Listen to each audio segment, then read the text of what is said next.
আমের সিজন চলছে আর আমের আচার না দিলে হয় বলো? আর যেখানে বাড়ির গাছের আম সেখানে তো আচার দিতেই হবে। তো মা আজকে দেখো আম টাম পেড়ে এই যে প্রিহানও ব্যাগ নিয়ে দাঁড়িয়ে আছে, ওর ঠাম্মু আম পাড়ছে আর ও ব্যাগ নিয়ে দাঁড়িয়ে আছে। আর আমের সাইজগুলো দেখেছো কি সুন্দর, আমের সাইজগুলো পুরো বড় বড়।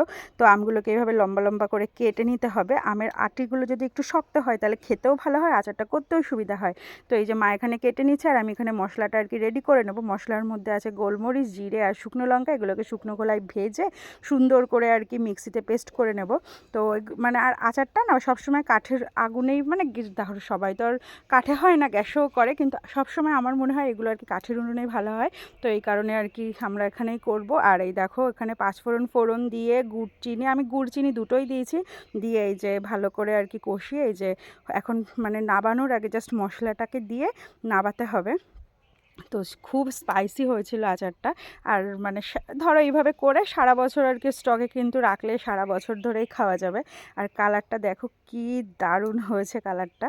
হ্যাঁ, তো আচারটা খেতেও ভালো হয়েছে, দেখতেও সুন্দর হয়েছে। তোমাদের কার কার জিভে জল আসছে অবশ্যই আমাকে কমেন্ট করে জানিও। আমার তো জিভে জল এসছে বলে আমি আর বসে থাকতে পারিনি, নিয়ে বসেও পড়েছি। আর খেতেও সত্যি দারুণ হয়েছিল। তো সবাই ভিডিওটা ভালো লাগলে অবশ্যই লাইক কমেন্ট শেয়ার করো। আর সবাই ভালো থেকো, সুস্থ থেকো, গরমে সবাই প্রচুর প্রচুর জল খেও। তো চলো টাটা।